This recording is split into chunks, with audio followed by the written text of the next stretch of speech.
أعوذ بالله السميع العليم من الشيطان الرجيم من همزه ونفخه ونفسه بسم الله الرحمن الرحيم يا أيها المدثر قم فأنذر وربك فكبر وثيابك فطهر والرجز فهجر رب اشرح لي صدري ويسر لي أمري واحلل عقدة من لساني يفقه قولي اللهم انفعني بما علمتني وعلمني ما ينفعني وزدني علما۔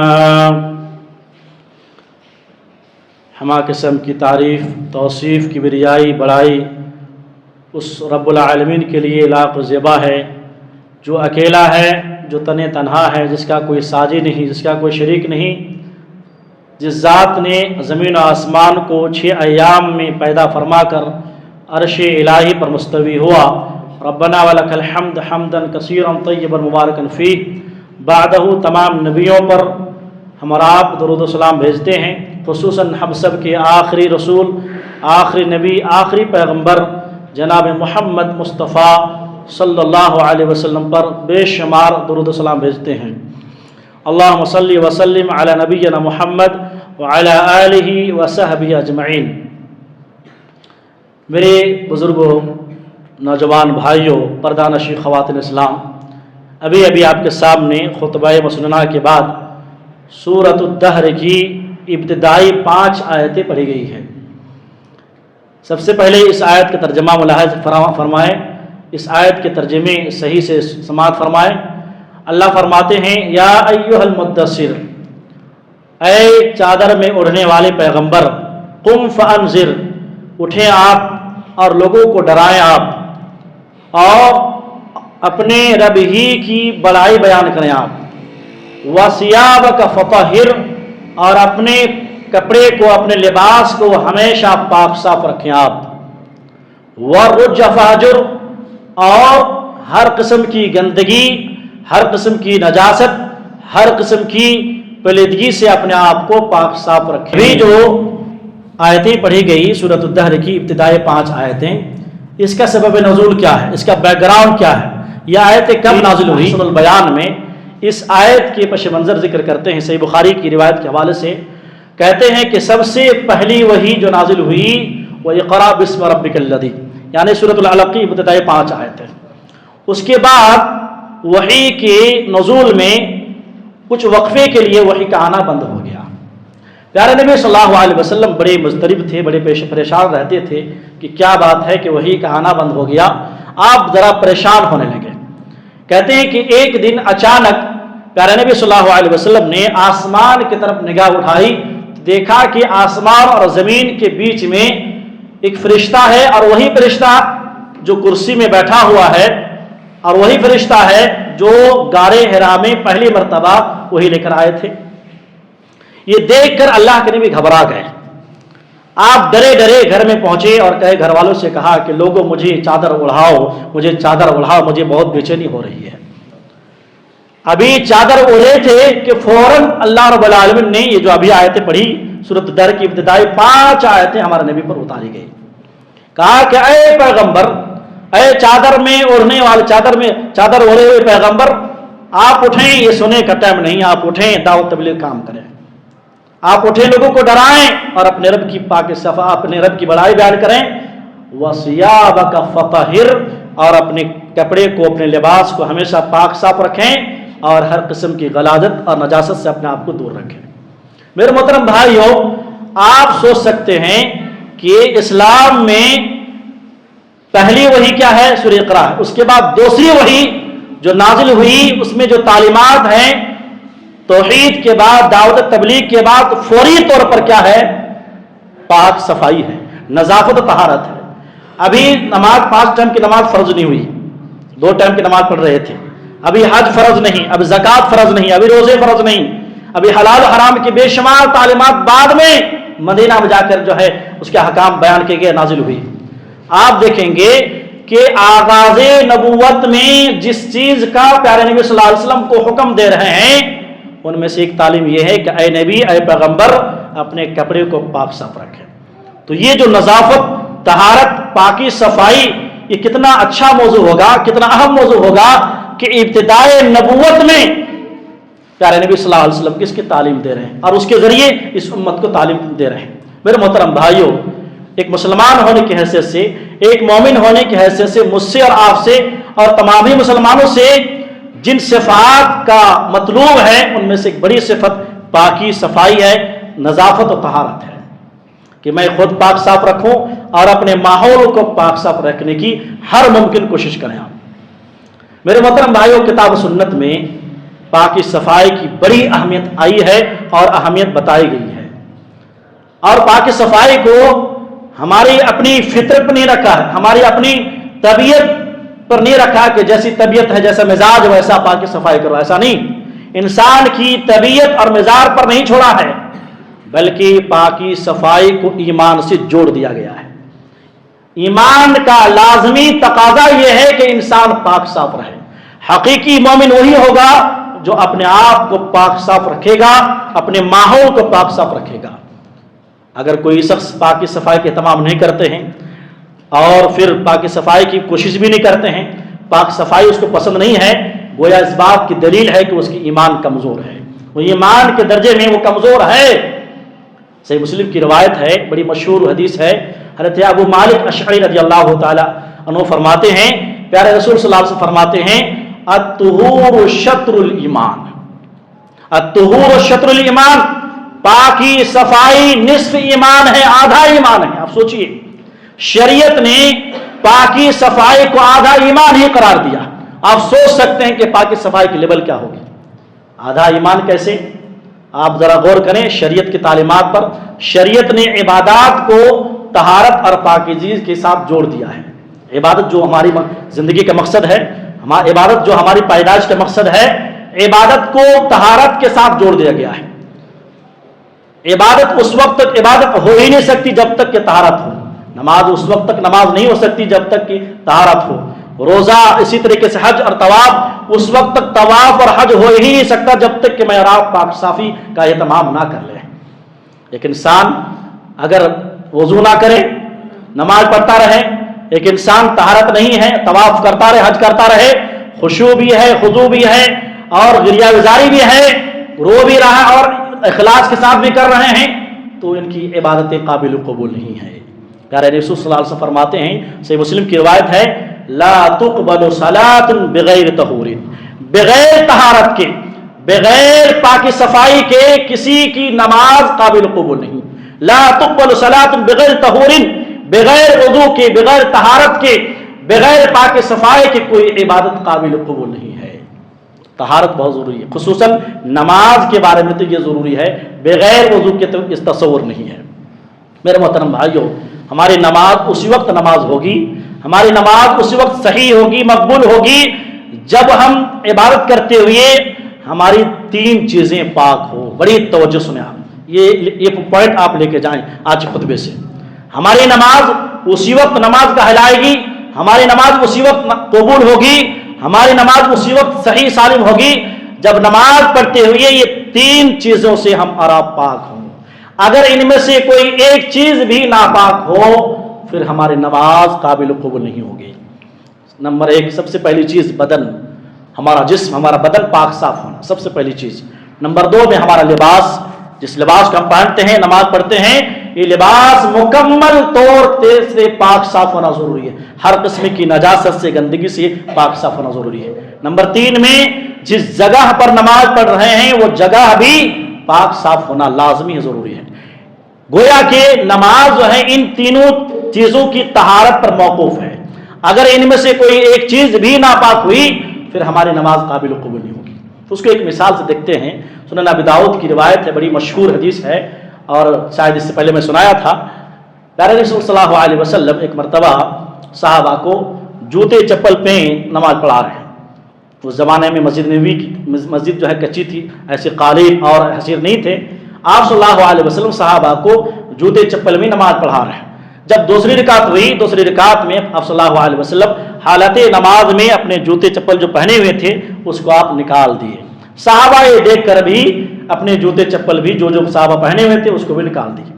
پیارے نبی صلی اللہ علیہ وسلم جب نماز سے فارغ ہوئے تو صحابہ سے مخاطب ہوئے، کہا کہ کیا بات ہے کہ تم لوگوں نے نماز کی حالت میں تم لوگوں نے بھی اپنے اپنے جوتے چپل اتارنے لگے؟ کہا کہ اللہ کے نبی، ہم نے آپ کو نماز کی حالت میں دیکھا کہ آپ چپل اتار رہے ہیں، جوتے اتار رہے ہیں، تو ہم نے آپ کو دیکھا سو ہم نے کیا۔ اللہ اکبر، یہ ہے اتباع۔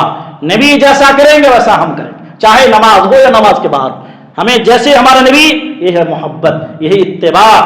چنانچہ پیارے نبی صلی اللہ علیہ وسلم کہتے ہیں، دیکھو بات یہ ہے دراصل کہ دوسری رکعت میں مجھے معلوم نہیں تھا، حضرت جبریل آئے اور کہا کہ اے پیغمبر محمد صلی اللہ علیہ وسلم، آپ کی ایک جوتی میں گندگی لگی ہوئی ہے، نجاست لگی ہوئی ہے، نجاست اور گندگی ہوتے ہوئے نماز نہیں ہوتی ہے، لہٰذا آپ اپنے جوتوں کو نکال دیں۔ آپ یہ دلیل ہے اس بات کی کہ عبادت سے پہلے، نماز سے پہلے ہماری طہارت ہونا ضروری ہے، پاکی صفائی ہونا ضروری اور لازمی ہے۔ اس سے آپ سمجھ سکتے ہیں کہ اسلام میں طہارت کی کتنی اہمیت ہے، پاکی صفائی کتنی اہمیت ہے۔ میرے محترم بھائیوں، اسی لیے اللہ تبارک و تعالیٰ کو صفائی، پاکی صفائی اور طہارت، نظافت بہت زیادہ پسند ہے۔ صاف ستھرا بندے جو ہے نظافت اور اسی طریقے کی صفائی کا اہتمام کرتے ہیں، ایسے بندے سے اللہ بڑی محبت کرتے ہیں۔ چنانچہ سورہ بقرہ میں اللہ فرماتے ہیں، ان اللہ یحب التوابین ویحب المتطہرین، یقیناً اللہ تبارک و تعالی توبہ کرنے والوں سے اور پاک صاف رہنے والوں سے انتہائی محبت کرتے ہیں۔ توبہ کیا کرتی ہے؟ توبہ یہ کرتی ہے کہ ہماری جو اندرونی، جو باطنی نجاست ہے اس کو دور کرتی ہے، جیسے بغض ہے، حسد ہے، کینہ ہے، گناہ ہے۔ توبہ کیا کرتی ہے؟ جو باطنی نجاست ہے اس کو دور کرتی ہے۔ اور طہارت کیا کرتی ہے؟ طہارت ہمارے ظاہری جو بدبودار چیز ہے، ظاہری جو گندگی ہے، وہ ظاہری طہارت سے وہ ختم ہو جاتے ہیں، غسل کے ذریعے اور اسی طریقے سے دیگر اور چیز کے ذریعے۔ تو اس قرآن کی اس آیت میں اللہ فرما رہے ہیں کہ ان اللہ یحب التوابین ویحب المتطہرین، اللہ رب العالمین کی محبت کے حصول کا ایک بہت بڑا ذریعہ کیا ہے؟ پاکی اور صفائی۔ اگر ہم چاہتے ہیں کہ اللہ ہم سے محبت کرے، آپ چاہتے ہیں کہ اللہ آپ سے محبت کرے، اللہ کی محبت کا حصول کا ایک بہت بڑا ذریعہ یہ ہے کہ آدمی جہاں بھی رہے، جس جگہ رہے، اپنے آپ کو پاک رکھیں، اپنے ماحول کو پاک صاف رکھنے کی کوشش کریں۔ میرے محترم بھائیوں، پاکی صفائی کے حوالے سے بے شمار باتیں ہیں، لیکن اسلام شریعت نے کچھ جگہ متعین کی ہے کہ اس جگہ میں فلاں جگہ میں طہارت اور پاکی صفائی کا اہتمام کرنا ضروری ہے اور لازمی ہے۔ مثال کے طور پر آپ دیکھ لیں کہ پیارے نبی صلی اللہ علیہ وسلم نے حکم دیا کہ کم سے کم ہفتے میں ایک دن تو غسل کرنا ضروری ہے۔ ہفتے میں ایک دن غسل کرنا ضروری ہے۔ ہاں کر سکتے ہیں ہفتے میں 2 دن، 4 دن، 5 دن، لیکن کم سے کم مدت یہ ہے کہ آدمی جمعہ کے دن غسل کرے ہی کرے۔ ایک مرتبہ کیا ہوا، صحابہ آپ جانتے ہیں تجارت کاروبار کرنے والے صحابہ تھے، مارکیٹس میں اپنے مزدوری کرنے والے صحابہ تھے، اپنے باغیچے سے، اپنے کاروبار سے آئے مسجد نبوی میں، جمعہ کے دن سب لوگ اکٹھا ہوئے تو پسینے سے سب شرابور تھے، اس طرح کا فائن نہیں تھا، اس طرح کا اہتمام نہیں تھا۔ اللہ اکبر، اس زمانے میں نہانے کے پانی کی قلت تھی، تو صحابہ پسینے میں شرابور تھے، اسی حالت میں بغیر نہائے ہوئے کچھ صحابہ آ گئے، آپس میں جو صحابہ نہیں پانی نہائے تھے، ایک دوسرے صحابہ کو ایک دوسرے سے تکلیف ہونے لگی اس کی بدبو سے اور پسینے سے۔ پیارے نبی صلی اللہ علیہ وسلم نے کہا کہ آئندہ سے تم میں سے کوئی شخص بھی، اور یہ حکم قیامت تک لوگوں کے لیے ہو گیا کہ اگر تم میں سے کوئی شخص بھی مسجد آئے جمعہ کے دن فلیغتسل، تو اس کو چاہے کہ وہ اچھی طریقے سے غسل کر کے اچھی طریقے سے وہ پانی نہا کا ہے۔ یہ کم سے کم مدت ہے، ورنہ جتنا چاہے کوشش کریں کہ اپنے بدن کو زیادہ سے زیادہ غسل کرے، بھگائے اپنے آپ کو زیادہ سے زیادہ پاک صاف رکھیں۔ اسی طریقے سے میرے محترم بھائیوں، مسواک کی بڑی فضیلت آئی ہے۔ آج افسوس کے ساتھ کہنا پڑتا ہے کہ یہ ہمارے معاشرے میں یہ جو سنت ہے، یہ سنت مہجورہ ہو چکی ہے، سنت متروکہ ہو چکی ہے، یعنی اس سنت کو لوگ بھلا دیے ہیں۔ اللہ اکبر، پیارے نبی صلی اللہ علیہ وسلم گھر میں داخل ہوتے تو مسواک کرتے، ہر نماز کے وقت مسواک کرتے، آپ تہجد میں اٹھتے تو مسواک کرتے، یہاں تک کہ امت کو تعلیم دی کہ اگر مجھے خدشہ نہ ہوتا، مجھے ڈر نہ ہوتا، میں اپنے امت کو حکم دیتا کہ ہر نماز کے وقت مسواک کرنا لازم قرار دیا جائے۔ اتنی اہمیت مسواک کی، کیوں؟ اس لیے کہ حدیث میں پیارے رسول صلی اللہ علیہ وسلم فرماتے ہیں مسواک کی فضیلت بیان کرتے ہوئے، مسواک یہ بھی طہارت اور نظافت اور پاک صفائی سے جڑی ہوئی مسئلہ ہے۔ پیارے نبی صلی اللہ علیہ وسلم فرماتے ہیں السواک مطہرۃ للفم، السواک مطہرۃ للفم مرضات للرب۔ یہ مسواک سے پہلی چیز ہمارے منہ کی صفائی ہے، دانت کی صفائی ہے، اور دوسری اہم چیز اللہ اکبر، اس مسواک سے اللہ کی رضا، اللہ کی خوشنودی نصیب ہوتی ہے۔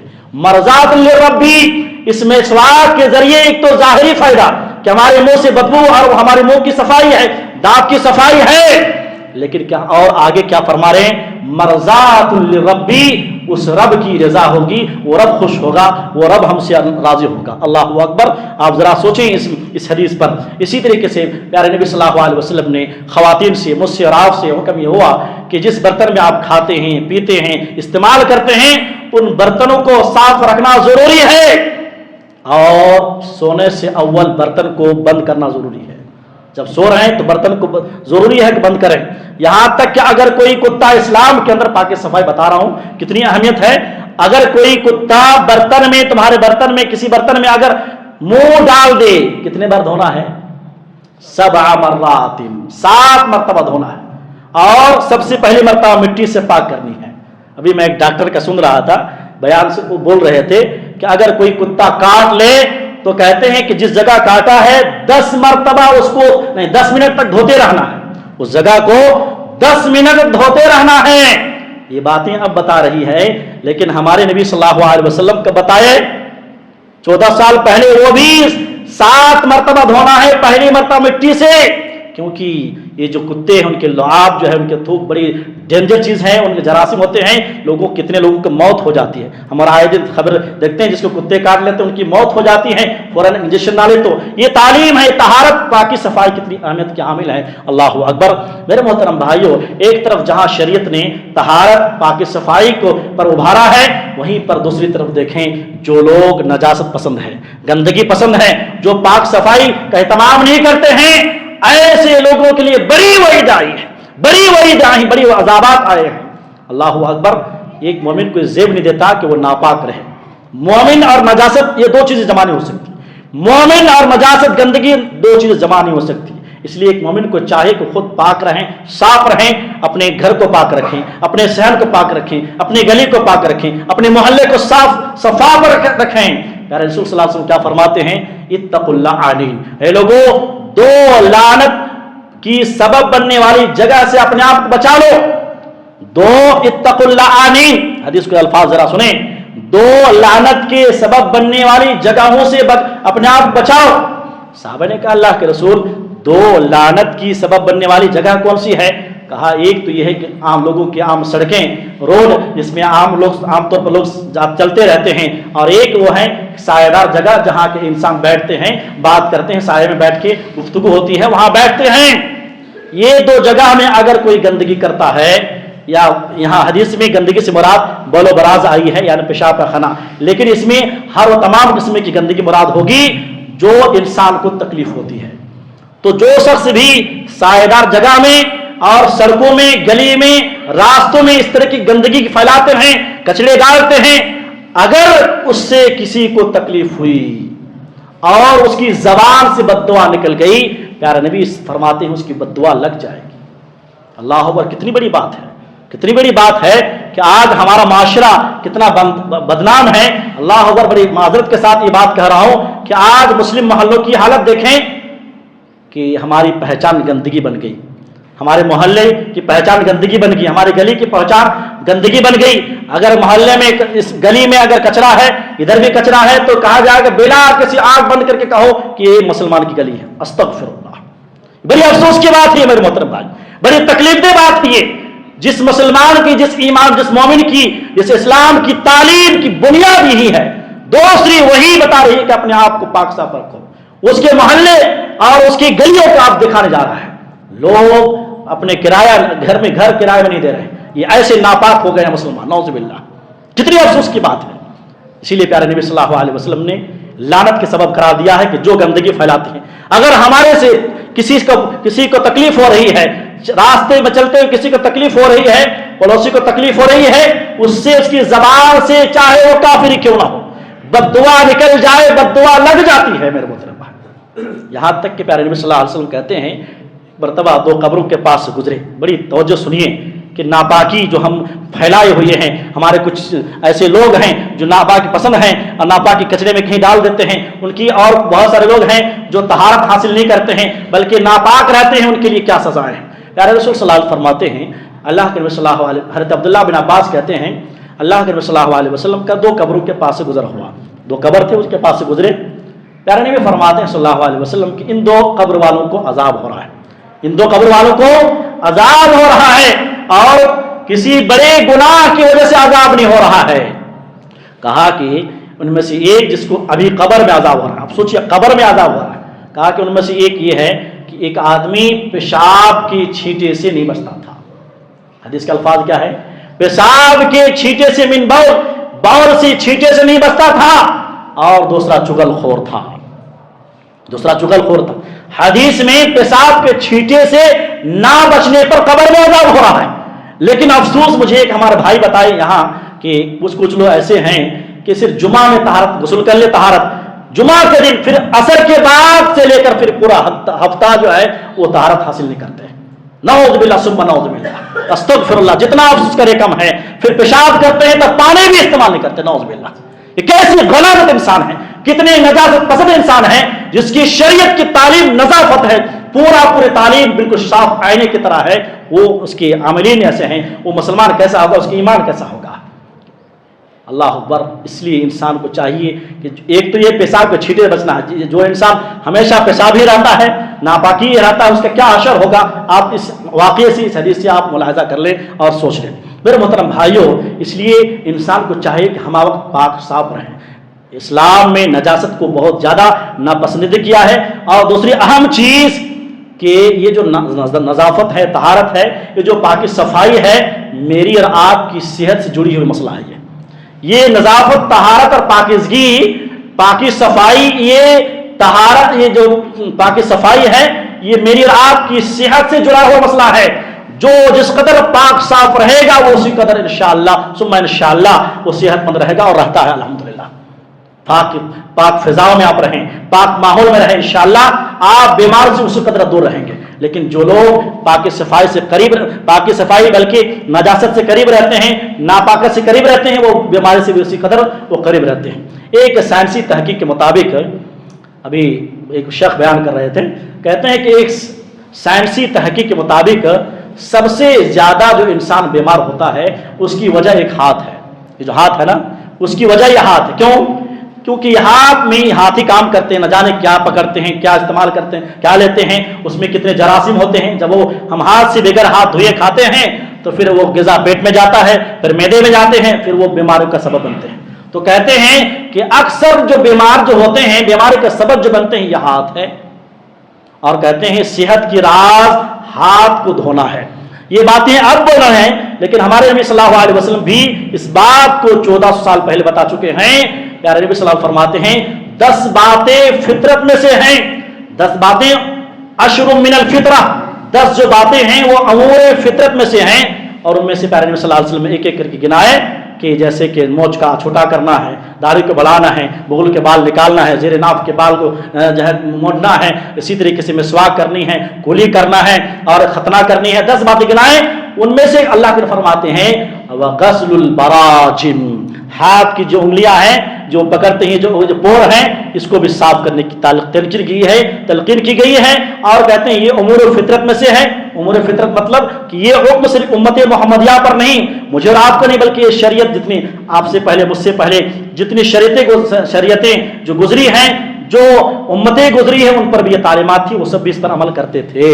تو یہ میرے محترم بھائیوں، یہ نظافت، پاکی صفائی کیا ہے؟ یہ صحت سے جڑا ہوا مسئلہ ہے۔ اگر آپ چاہتے ہیں کہ میں بھی، آپ بھی، کوئی انسان نہیں چاہے گا۔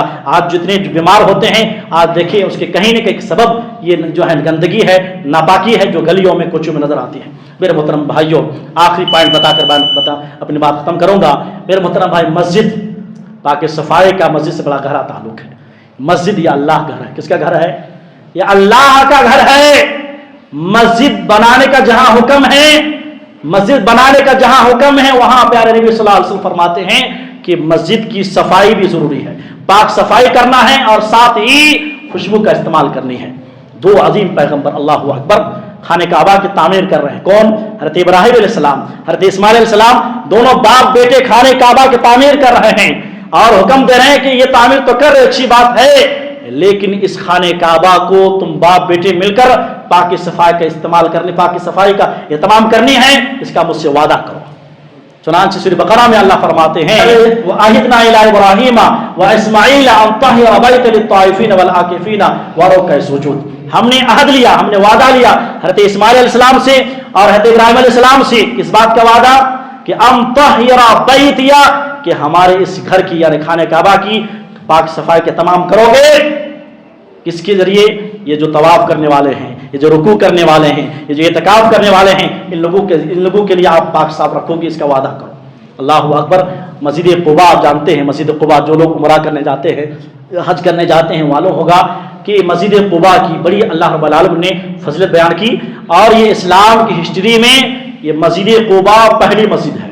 جب اللہ کے رسول صلی اللہ علیہ وسلم مکہ سے مدینہ گئے تو وہاں مسجد قباء میں جہاں مسجد ہے آج، وہاں 14 دن آپ قیام فرمائے، وہیں پر پھر پیارے صلی اللہ علیہ وسلم نے وہ 14 دن میں مسجد کی تعمیر کی۔ اس دوران پیارے نبی صلی اللہ علیہ وسلم اللہ رب العالمین خود اس مسجد کی تعریف کر رہے ہیں۔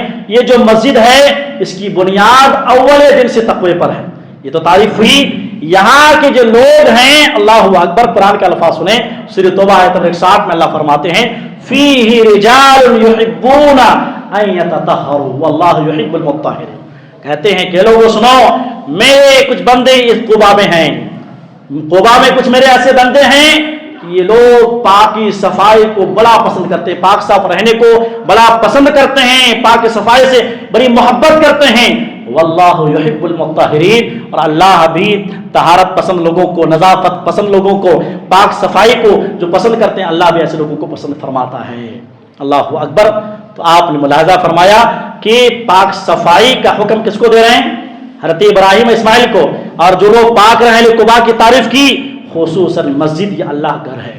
اسی لیے مجھے اور آپ سے ایمان کا تقاضا ہے، ایمان کا جز ہے کہ میں اور آپ جب مسجد آئیں، یہ الحمدللہ ہے، مؤذن ہے اور اسی طریقے سے صاف کرنے والے ہیں، الحمدللہ صاف کرتے رہتے ہیں، لیکن کبھی کبھار کیوں نہیں ہوتا جب اجتماع ہو، پروگرام ہو، تو ہم سب مل کر جو ہے مسجد کی صفائی کریں، اور خواتین کے یہاں کیوں ایسا ماحول نہیں ہوتا، جب بھی پروگرام ہوتے ہیں تو اس کا پکا پاک سفائی کے تمام کریں۔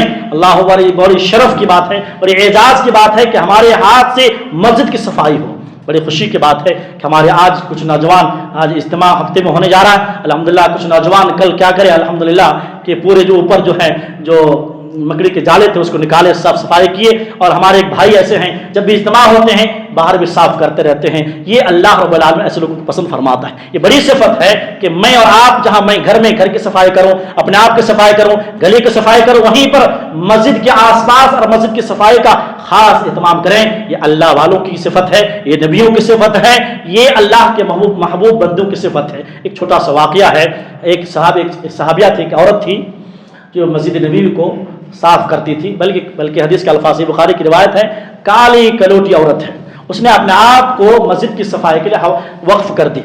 مسجد کا آتی، مسجد کی صفائی کرتی، وہ چلے جاتی، صفائی کرتی کرتی ایک دن کیا ہوا، انتقال ہو گیا، اللہ کی پیاری ہو گئی۔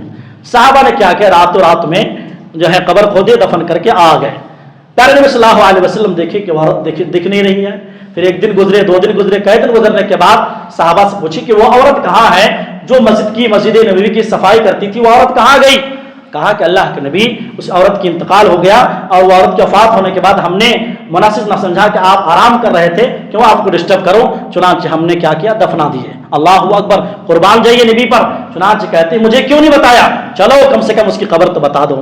گئے ان کے پاس، ان کی قبر کے پاس گئے، قبر کے پاس جانے کے بعد دوبارہ پیارے نبی صلی اللہ علیہ وسلم نے جنازے کی نماز پڑھائی اور پھر ان کے لیے دعائے مغفرت کی۔ اللہ نبی جس کی جنازے کی نماز پڑھائے، نبی جس کے لیے مغفرت کی دعا کرے، وہ کتنی شرف اور اعزاز ہوگی ان کی، کیا ان کی فضیلت، ان کے مقام ہوں گے۔ لہذا میرے محترم بھائیوں، جہاں زندگی میں اسلام جہاں یہ کہتا ہے کہ آپ خود پاک رکھیں، گھر کو پاک رکھیں، گھر کے صحن کو پاک رکھیں، گلی کو پاک رکھیں، محلے کو پاک رکھیں، وہیں پر ہر مسلمان کا، ہر مومن کی ایک ذمہ داری ہے کہ مسجد کی صفائی میں حصہ ضرور دیں۔